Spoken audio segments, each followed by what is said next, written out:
To Nishi princess channel. நான் உங்கள் நந்தினி. பொங்கல்னா எல்லாருக்குமே பிடிக்கும். அந்த பொங்கலை வந்துட்டு ஹோட்டல் ஸ்டைலில் வீட்டிலே எப்படி ஈஸியாக பண்ண போகிறோம் தான் இந்த வீடியோவில் நம்ம பார்க்க போகிறோம். வாங்க வீடியோக்குள்ளே போகலாம்.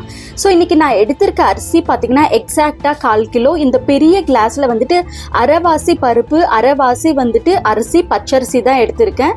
ஸோ ரெண்டுமே ஈக்குவல் போர்ஷனில் எடுக்கும் போது நம்மளுக்கு அந்த ப்ராப்பர் ஹோட்டல் ஸ்டைலில் கிடைக்கும். ஸோ வீட்டு சாப்பாடு அரிசி தான் நான் எடுத்திருக்கேன். ஸோ பச்சரிசி ரெண்டுமே நல்லா வாஷ் பண்ணிவிட்டு ஒரு 5 நிமிஷம் மட்டும் ஊற வைக்கிறேன். ஸோ இதை பார்த்தீங்கன்னா ரெண்டும் மிக்ஸ் பண்ணி வாஷ் பண்ணி எடுத்து வச்சிடறேன். இப்போ தாளிக்கிறது என்னன்னு பார்த்துடலாம். தாளிக்கிறதுக்கு வந்துட்டு நெய் பின்ன எண்ணெய் ரெண்டுமே மிக்ஸ் பண்ணி வச்சுருந்தேன். எக்ஸாக்டாக பார்த்தீங்கன்னா 80 ml. ஸோ அந்த அரிசி 1/4 கிலோக்கு 80 ml ஊற்றும் போது கரெக்டாக இருக்கும். நெய் நல்லா காஞ்சதுக்கு அப்புறமா 1 டேபிள் ஸ்பூன் மிளகு, 1 டேபிள் ஸ்பூன் சீரகம். ஸோ நல்லா மிளகு வந்துட்டு கொஞ்சம் கிறிஸ்பியாக வரணும். ஸோ பொரிஞ்சு நல்லா வரணும். அதுக்கப்புறமா பூண்டு, இஞ்சி, கருவேப்பிலை. ஸோ இது எல்லாமே பொங்கலுக்கு பார்த்தீங்கன்னா நல்ல ஃப்ளேவர் கொடுக்கும். சில பேர் பூண்டு போட மாட்டாங்க. பட் எனக்கு வந்துட்டு பர்சனலாக அந்த பூண்டோட ஃப்ளேவர் பொங்கலில் ரொம்ப நல்லா இருக்கும்.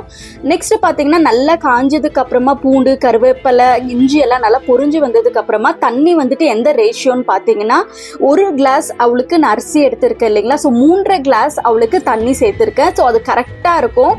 இந்த மாதிரி தாளித்து செய்யும் போது ரொம்பவே நல்லா இருக்கும். தண்ணி நல்லா கொதி வந்ததுக்கு அப்புறமா அரிசி சேர்த்து லிட்டை போட்டு மூடிட்டேன். ஸோ லிட் போட்டு 3 விசில் வந்து அதுக்கப்புறம் ஒரு ரெஸ்ட் பார்த்தீங்கன்னா ஒரு 10 நிமிஷம் கழிச்சு இப்போ ஓப்பன் பண்ணி பார்க்குறேன் பாருங்க.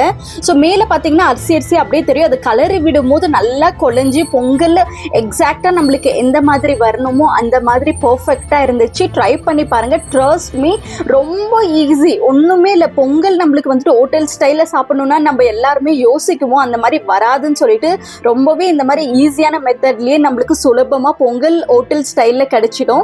ஸோ நல்லா இந்த மாதிரி கலரி கொடுத்ததுக்கு அப்புறமா ஒரு கரண்டி எடுத்து நான் அந்த தட்டில் போடும்போது பர்ஃபெக்டாக அந்த நாட் ஈவன் கவர் கூட இல்லாமல் அந்த பர்ஃபெக்டாக பொங்கல் வந்து விழுது பாருங்க. ஸோ இதுதான் கரெக்டான பக்குவம். சாப்பிடும் போது ரியல் அந்த ஹோட்டலில் நம்ம சாப்பிட்ற ஃப்ளேவர் எனக்கு பக்காவாக இருந்துச்சு. ஸோ அதனால தான் இந்த வீடியோவாக நான் உங்களுக்கு பண்ணி, நிறைய பேர் வந்துட்டு பொங்கல்னாலே டிஃபிகல்ட்டு, ஒன்று ஹார்டாக போயிடும் இல்லைன்னா ரொம்ப தண்ணியாக போய்டும் நினைப்பாங்க. ட்ரை பண்ணி பாருங்க, கண்டிப்பாக உங்களுக்கும் பிடிக்கும். ஸோ இந்த வீடியோ பிடிச்சிருந்தா லைக், ஷேர் அண்ட் சப்ஸ்கிரைப் பண்ண மறக்காதீங்க. அப்போ தான் நான் போடுற புது வீடியோஸ் பார்க்க முடியும். தேங்க்ஸ்.